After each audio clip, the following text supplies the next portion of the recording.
Hi everyone, welcome to our CSS tutorial. Today we're going to teach you how to create an internet game in System Jack correctly.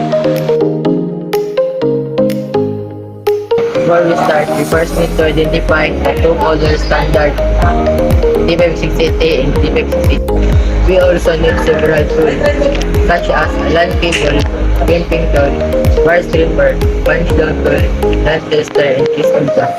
These color sequences are important so the cable will run properly. Let's identify the color sequence of T568A and T568B. For T568A, the order is white green, green, white orange, blue, white blue, orange, white brown, brown. For T568B, the order is white orange, orange, white green, blue, white blue, green, white brown, brown. Make sure you memorize these because they must be followed when arranging the wires. Handling LAN cable carefully. Strip the outer over to the wires inside. Don't get damaged. Also make sure the wires are arranged properly before inserting them to the connector. Now let's start making the Ethernet cable. Step 1. Strip the LAN cable to reveal the 8 wires.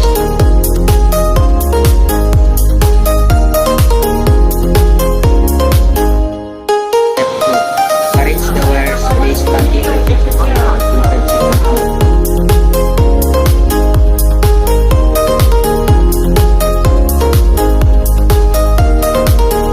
Step 3. Insert the wires into the RJ45 connector.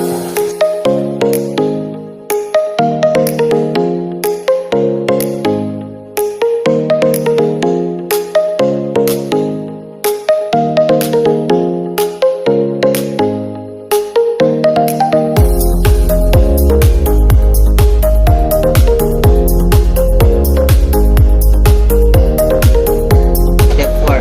Use the printing tool to secure it. Make sure everything fits tightly and neat.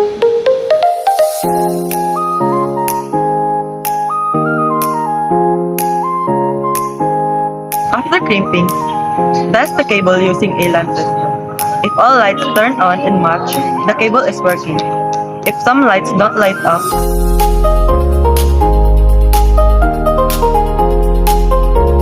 don't worry. Check the following.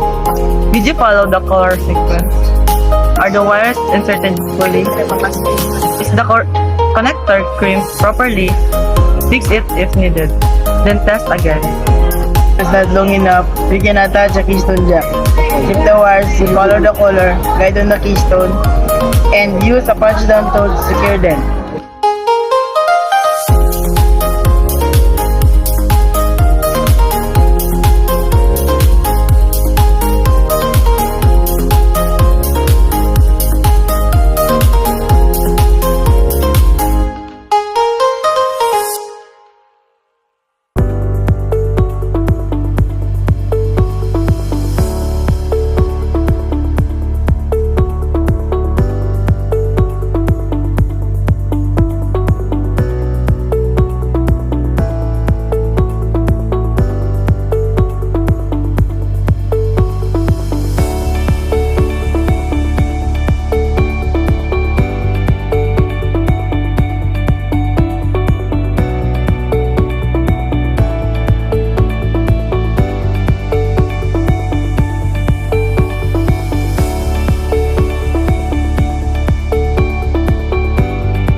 After that, test again with the LAN tester. If all lights turn on, you're done.